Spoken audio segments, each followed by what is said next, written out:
When I sit for too long when I'm working from home, I get this deep pain in my butt. When I go for a run or when I do deadlifts, that pain gets worse and even starts to shoot down the back of my leg. Do you have any idea what this can be? You've been diagnosed with Piriformis Syndrome.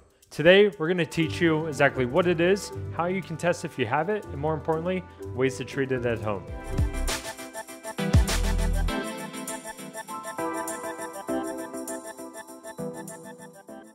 Welcome back to the channel. Dr. Craig Lindell here. Dr. Arash Maksudi. And today we're going to be teaching you everything that you need to know about Piriformis Syndrome. So if you're dealing with that deep pain in your butt, maybe it's after a really hard workout, maybe you've been sitting way too much at home, working from home, and now you're dealing with this deep, non-specific pain in your butt, starting to run down the back of your thigh, and you looked up on the internet and you diagnosed yourself with Piriformis Syndrome because Dr. Google said so. So let's break this down. We have these anatomical models here because we want to show you sort of what is the piriformis muscle, where it is, and what does it do. And Arash is going to help demonstrate some stuff as well. So if we're taking a look at the anatomy, the piriformis, it inserts on our greater trochanter. You can find this by using your palm on the outside of your hip and then log roll your foot sort of in and out. You're going to feel this bone and just know that's where it inserts. And now what it's going to do is it's going to wrap around, run in this diagonal fashion, and it's wrapping around this way, and then it's going to insert actually on the front of our sacrum, our tailbone. So think it runs around this way, comes back around and inserts here. The piriformis is going to help with extension, it's going to help with abduction, but primarily it's really going to help with rotation, external rotation, as well as internal rotation, depending on how much the hip is flexed. How we were taught in school that the piriformis actually becomes an internal rotator once the hip becomes 90 degrees flexed, so your knee is about parallel to the ground. But depending on who you talk to, there's some contrary to this belief, and people think that maybe it doesn't play that much of a role. Now, what's really important for us to educate you on is that Piriformis Syndrome, that diagnosis is sort of going away and we're leaning towards deep gluteal syndrome. That's because the piriformis, we can't blame it all the time. It's not always the piriformis. There's so many more muscles down here and there's way more structures. One of them being the sciatic nerve. So all these little branches of these nerves, they come together to form this really big nerve that runs down the back of the thigh.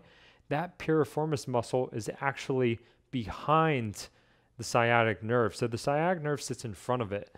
And what we think is when the muscle either becomes spastic or it's spasming because it got overworked, it got over fatigued or stretched too much, if it's growing, if it's getting bigger, muscle hypertrophy, or it's weak and then it's really compressing that nerve, that we're getting this deep pain in your butt. We're getting maybe some numbness, some tingling that can be in the butt and run down the back of the thigh.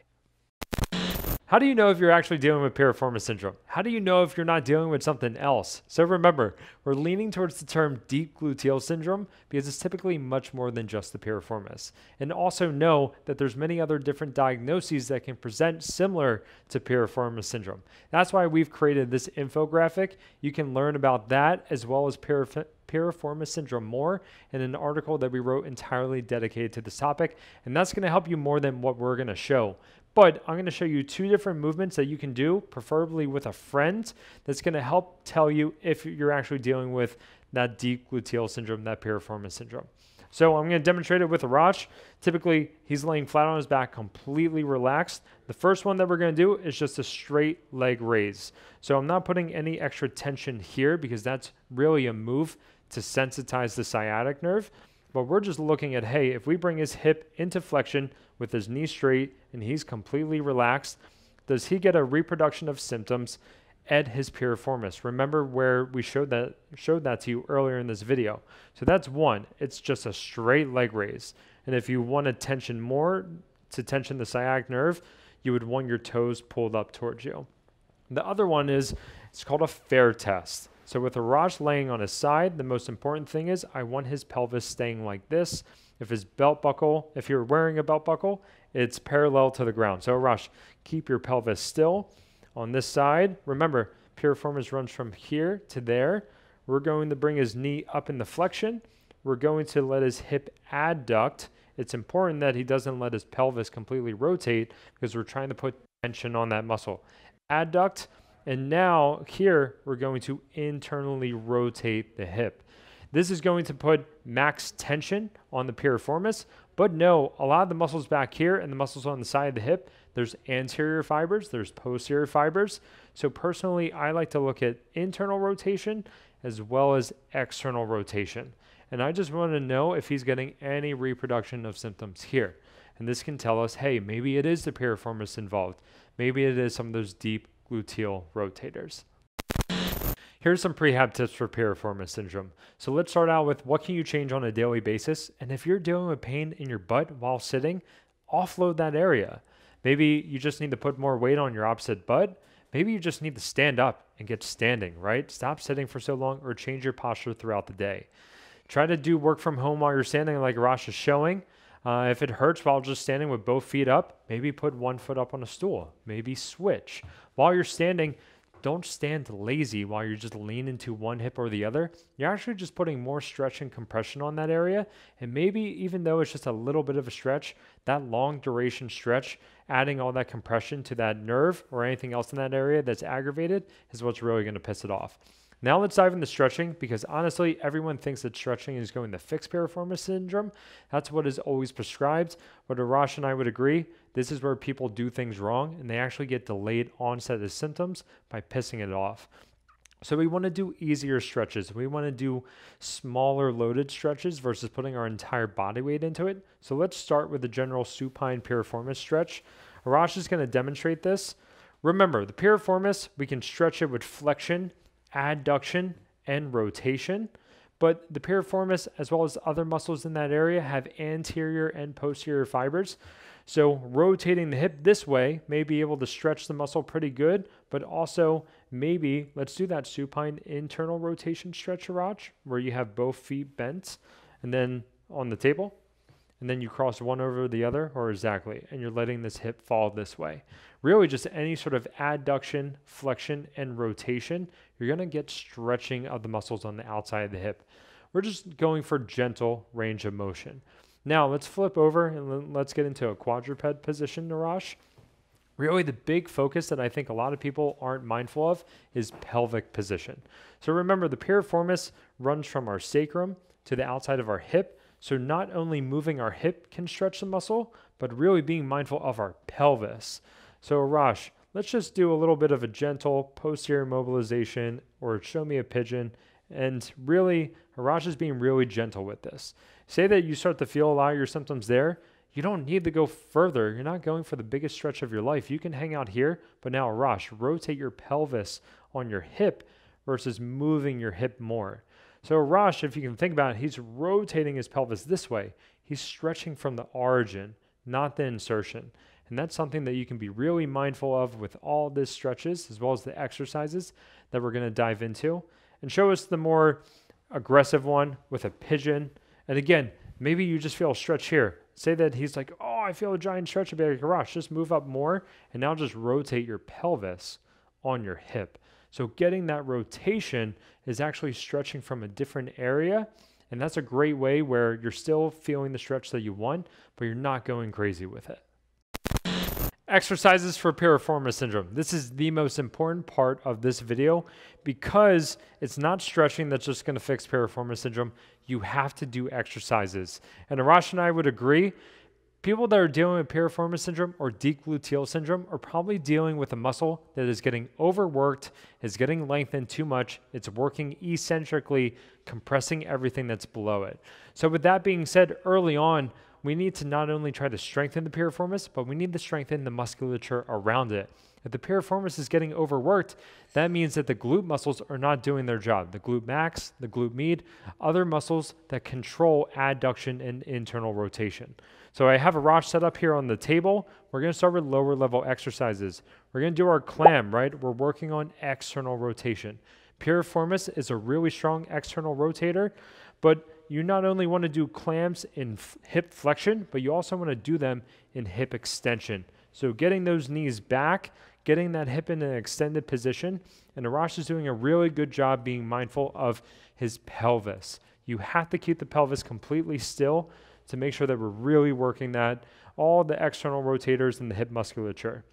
Now we know that there's more than just the fibers for the piriformis that contribute to external rotation. We also want to work internal rotation. So Ross, show us that reverse clam. This is a really good one. You're not only working that muscle, no muscle works perfectly in isolation, but we're working all the deep gluteal rotators. Now Ross, flop up on your back. Probably the muscle is getting overworked and stretched too much, not because the hip is moving too much, but also because the pelvis is moving too much. So Rosh, bridge up. This is a great exercise to work on pelvic stability. We're going to do marching. So as Rosh picks up one foot, his pelvis is not rotating at all. His hips are not dropping. So we're working the glutes, but we're also really focused on pelvic stability. Again, he's not letting his pelvis rotate at all, so that we're not making that muscle get stretched and overworked. Last but not least, let's flip over on your hands and knees. We're going to get into a quadruped position, and we're going to do a fire hydrant. So we're not only working the piriformis, but we're working all the rest of the glutes, keeping the pelvis still as best as possible. And I'm going to be mean, but let's get this thing moving. We're going to get a good glute pump here. We're extending, we're abducting, and we're rotating. Now, Harash, you can take that band off. Actually, we'll keep the band on. We're going to get into standing exercises. So once you master that stuff, now, Harash, let's have you stand on this. Again, especially if you're the person that's dealing with pain while running or with standing, with walking, you want to get exercising while standing. So, Harash, just single leg balance. Try to stand a little bit taller. No leaning. Keep your knees straighter versus more bent. And now just get tension on that band. Harash is being mindful of his pelvis. I like to tell people, your pelvis is a glass of water. Don't let the water spill. This is really going to be working his stability leg, the one that he's standing on, but also working this leg. Now, what we can do is, Harash, I want you to go to the wall. I'm going to move this table out of the way so that you can get centered. And let's do that foot-supported clam. So again, like we said, the piriformis is a really strong rotator while the hip is extended. And we're getting some support from the wall, but Harash is going to focus on doing a clam in that back leg, the one that is more extended. Not only is he working that front leg too, but he's going to be working the rotators in that back leg. So this is a really good exercise. I'd say, Harash, even if you can get a little bit taller, focus on trying to get that back leg, getting that hip into more of an extended position. It may make the rotation range of motion a little bit smaller, but he's going to be working all those rotators, the hip extenders, the abductors, those glutes, and those deep rotators in different ranges of motion, which is really important. What are exercises that you shouldn't do if you're dealing with piriformis syndrome? Probably what we've seen the most when people come in, they're dealing with this deep buttock pain. They're overstretching that muscle. So Harash, can you show us like a curtsy lunge as well as show us a pretty crappy RDL?